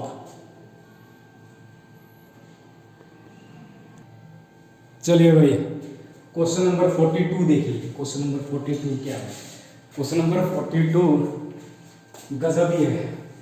यही अगर आप कीटोन दिखाते तो मैंने बस बोला था अल्फा बीटा अनसैचुरेटेड कीटोन के केस में, अल्फा बीटा अनसैचुरेटेड कीटोन के केस में क्या होता, कॉन्जुगेट एडिशन होती, फिर कीटो बनता, कॉन्जुगेट एडिशन होती और सैचुरेटेड कीटोन बनता। ये अल्फा बीटा अनसैचुरेटेड है, अल्फा बीटा अनसैचुरेटेड, मैं कीटोन की बात कर रहा हूं, पहले कीटोन समझ लो। अल्फा बीटा अनसैचुरेटेड कीटोन होता तो क्या होता, पहले कॉन्जुगेट एडिशन होती और सैचुरेटेड कीटोन बनता, और फिर सैचुरेटेड कीटोन का फर्दर रिडक्शन हो जाता और सैचुरेटेड अल्कोहल बनते। ये होता कीटोन के साथ खेला, लेकिन यहाँ ये खेला नहीं होगा। क्यों नहीं होगा ये खेला? क्योंकि कीटोन के केस में आप कहोगे मतलब मूर्ख बना रहा है, कभी खेला कर देता कभी नहीं करता। क्या है ये है भाई, आपको दोनों जो सेंटर्स है ना, ये वाला जो बीटा सेंटर है और ये जो कार्बन सेंटर है ना, दोनों की डेफिशिएंसीज को चेक करना होगा। अगर ये बहुत ज्यादा डेफिशिएंट है ना तो फिर अटैक यही होगा, और अगर ये डेफिशिएंट ज्यादा नहीं है या कम डेफिशिएंट है तो फिर ऐसे केसेस में फिर यहां से अटैक होने स्टार्ट होंगे। ये बात ध्यान रखना भाई। और आप जानते हैं एल्डिहाइड के केस में ये कार्बोनिल बहुत ज्यादा डेफिशिएंट होता है, इसलिए कॉन्जुगेट एडिशन नहीं होती और सीधे डायरेक्ट अटैक हो जाता है इस पर। और अगर कॉन्जुगेट पहले स्टेप में नहीं हुई तो फिर तो आप जानते ही हैं, फिर तो आप क्या करेंगे, फिर तो आपने हाइड्राइड जैसे ट्रांसफर किया और आपने अलाइलिक अल्कोहल बनाया, अब इस अलाइलिक अल्कोहल पे ये जो डबल बॉन्ड है इस पे सोडियम क्लोराइड अटैक करेगा क्या? कभी मर के नहीं करता, फिर तो ये यहीं रुक जाएगा और ऐसा ही होगा। अब यहाँ पर क्या होगा, यहाँ पर डायरेक्ट अटैक होंगे क्योंकि ये बहुत ज्यादा डेफिशिएंट है। इसी की जगह अगर कीटो होता तो फिर वो कॉन्जुगेटेड करता। बोलो यार, तो यहाँ पर क्योंकि एल्डिहाइड है, अल्फा बीटा अनसैचुरेटेड एल्डिहाइड के केस में अलाइलिक अल्कोहल बनते हैं, वहां कॉन्जुगेट एडिशन नहीं होती। ठीक है, चले आगे। अब ये देखिए, क्या ये डेफिशिएंट है क्या ये गजब का डेफिशिएंट है क्या? नहीं। इतना डेफिशिएंट है क्या कि एक्सक्लूसिवली यही रिएक्ट कर जाए? नहीं। एक्सक्लूसिवली हाइड्राइड डिलीवरी यही हो जाए? क्या ये इतना डेफिशिएंट है क्या? नहीं। अरे ये एस्टर ग्रुप है, लोन पेयर रेजोनेंस में है ना यार, बोलो यार। और इसी वजह से अब यहाँ पर होंगे अटैक, और यहाँ पर अटैक होंगे तो क्या बनेगा? यहाँ पे अटैक होंगे, यहाँ पर अटैक होंगे, बोलो यार, यहाँ अटैक होंगे, और यहाँ पर अटैक हुए तो ये क्या बनेगा? ये बनेगा कुछ इस तरह से,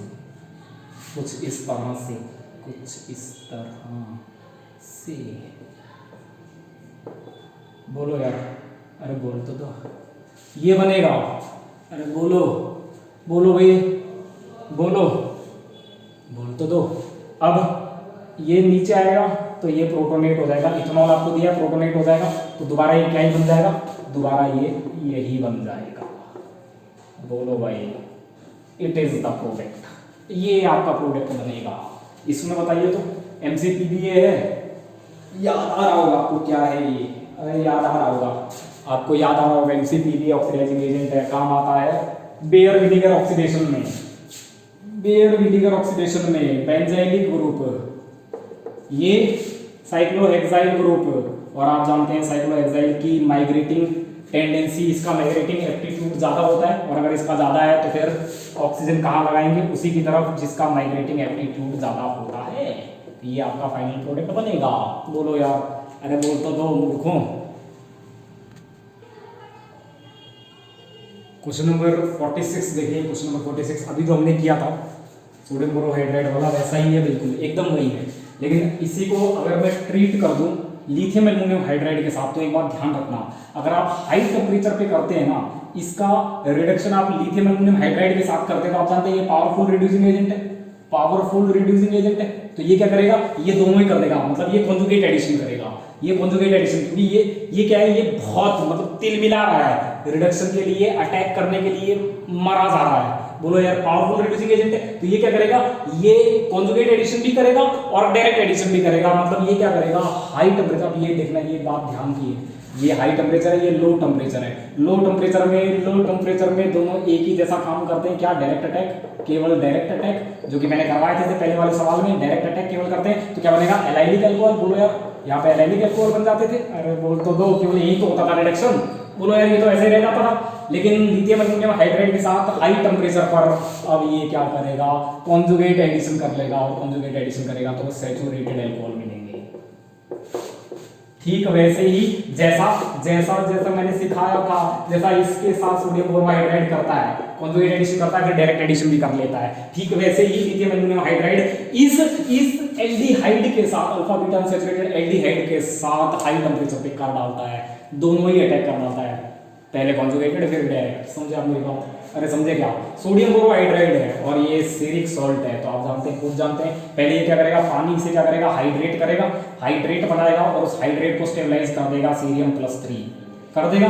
बोलो यार, और दूसरा मैंने यहाँ पहले भी बोला था कि डबल बॉन्ड के साथ भी सीरियम+3 इंटरेक्ट करता है और उसे प्रोटेक्ट कर देता है, तो ये दोनों प्रोटेक्ट हो जाएंगे, बचेगा केवल ये, तो इसका सोडियम बोरोहाइड्राइड रिडक्शन कर देगा और बना देगा ये क्या, ये। अरे बाद में तो डी प्रोटेक्शन हो जाएगा ना इन प्रोटेक्टेड ग्रुपों का, तो ये वापस आ जाएंगे यार। अरे बोल तो दो, समझे आप मेरी बात?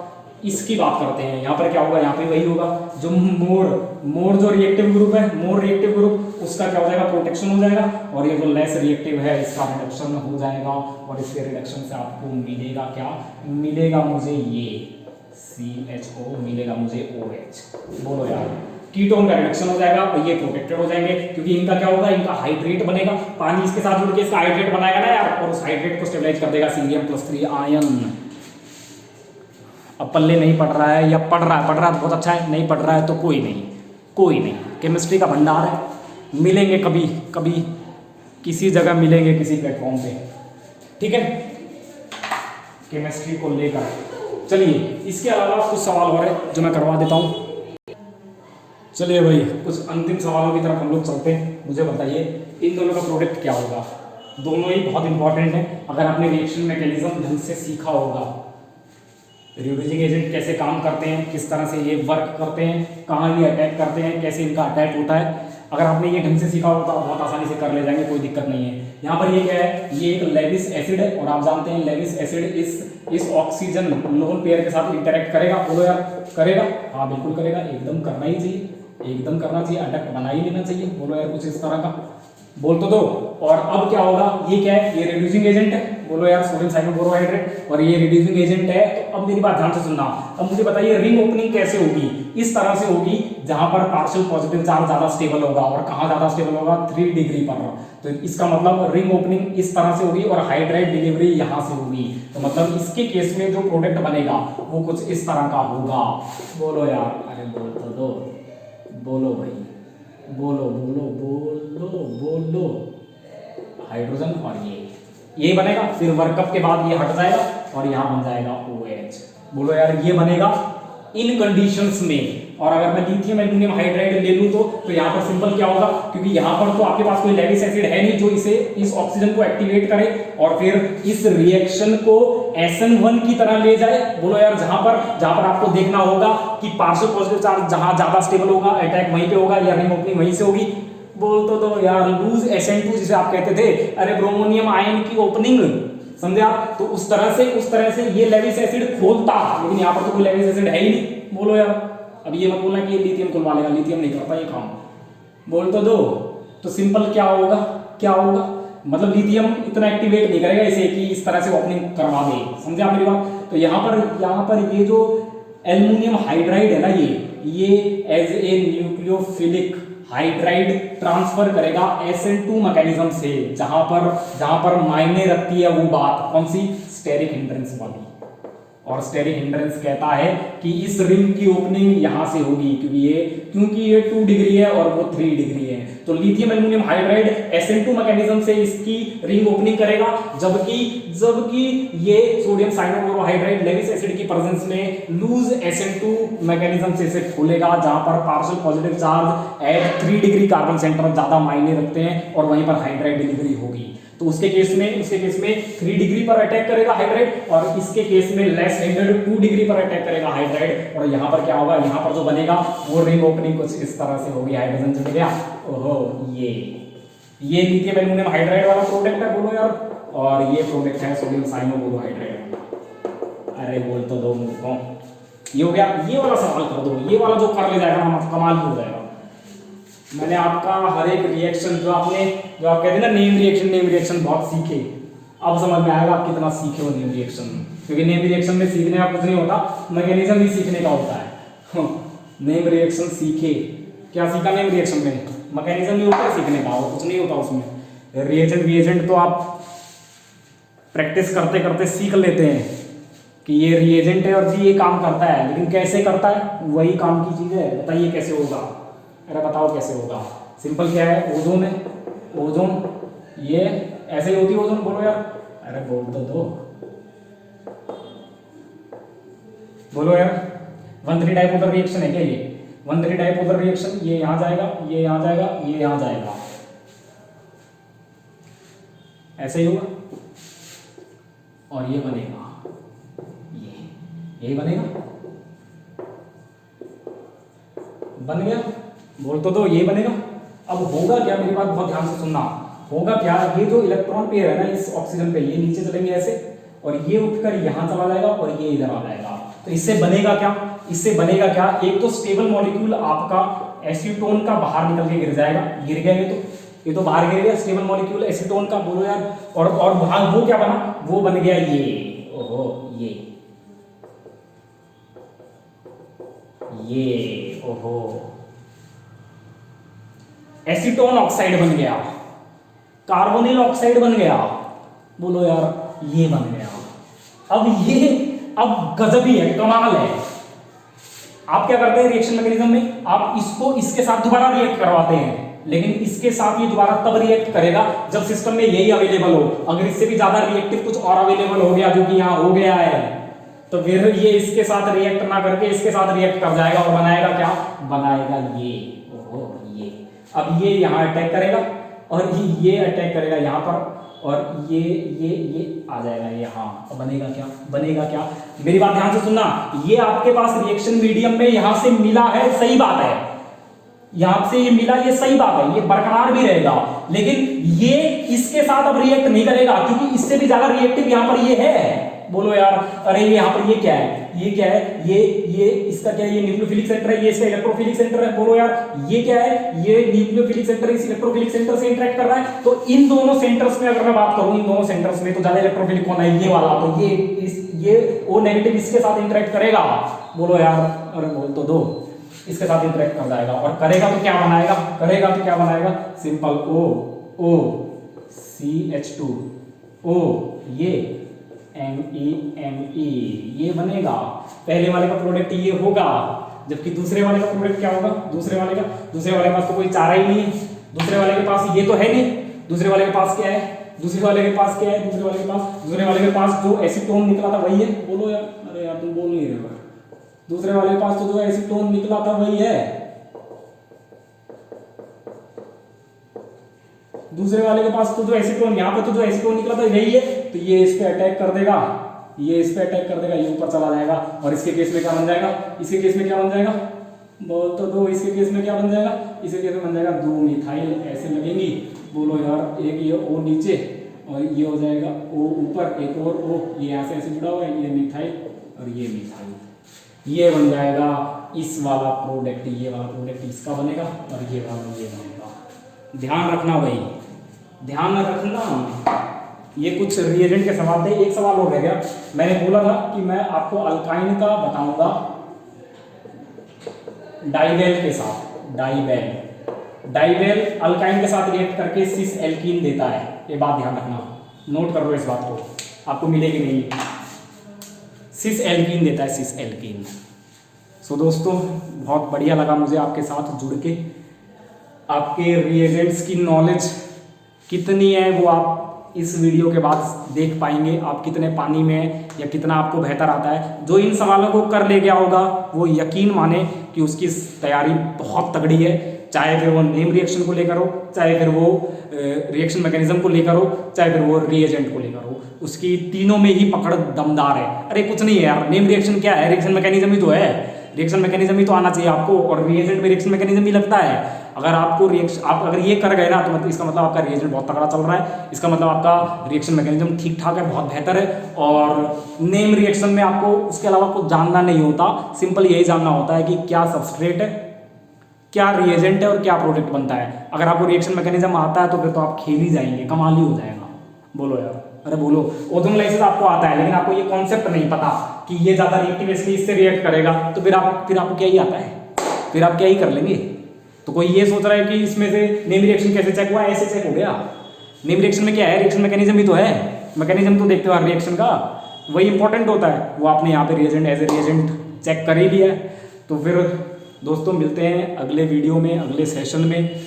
Best of luck for JAM aspirants. JAM aspirants के लिए बहुत बहुत मैं शुभकामनाएं देता हूं। आप अपना पेपर बहुत बेहतरीन तरीके से करिए, बहुत अच्छे से करिए, आपने बहुत मेहनत की है। किसी भी इंस्टीट्यूट के साथ आप चाहे जुड़े रहे हो, सभी इंस्टीट्यूट्स ने मेहनत करी है और आप भी दिन रात लगे रहे हैं। लेकिन हाँ, रिवीजन का समय और रिवीजन में ये सब पक्का ही करके जाना, नहीं तो फिर अगर आपने बहुत कुछ पढ़ लिया, अगर आपने रिवीजन नहीं की तो फिर दिक्कत होगी, आपको पक्का ही दिक्कत होगी। क्योंकि फिर आपको ये लगेगा कि यहाँ आता भी है, नहीं भी आता है, आता भी है, नहीं आता है। अगर आप रिवीजन कर लेते हैं तो फिर बहुत सी चीज़ें आपके टिप्स पे हो जाती हैं और वो होना जरूरी भी है। उससे आपका बहुत समय भी बचता है, कॉन्फिडेंस भी आता है और बहुत बहुत सी बातें हैं उससे जुड़ी हुई। सो दोस्तों मिलते हैं किसी दूसरे सेशन के साथ बहुत जल्द ही। जेम एस्पायरेंट्स के लिए बहुत बहुत शुभकामनाएं आपके आगामी पेपर के लिए। सो दोस्तों मेरा जो मैसेंजर है, मैसेंजर मेरा काम नहीं कर रहा है। अगर आपको मेरे से कांटेक्ट करना है, मेरे से जुड़ना है, तो मैंने अपना व्हाट्सअप नंबर दिया हुआ है। मैं अपना व्हाट्सअप नंबर फिर से शेयर कर दूंगा। मैं अपना व्हाट्सअप नंबर लिख देता हूं, तो आप उस व्हाट्सअप नंबर से मुझसे जुड़ सकते हैं। मेरा व्हाट्सअप नंबर है 9717087277 और मेरा जो चैनल है उसका नाम है P मतलब पारस, P एंडलेस केमिस्ट्री। केमिस्ट्री का कोई अंत नहीं है, तो P एंडलेस केमिस्ट्री के नाम से आप सर्च कर सकते हैं यूट्यूब में, मैं आपको मिल जाऊंगा। तो दोस्तों किसी भी तरह की इनमें अगर कोई आपको समस्या है तो आप मुझसे कांटेक्ट कर सकते हैं, मैं आपको पक्का हेल्प करूंगा। मिलते हैं दोस्तों अगली वीडियो में किसी अन्य टॉपिक के साथ, इस इंटरेस्टिंग केमिस्ट्री के साथ। तब तक के लिए धन्यवाद। Best of luck.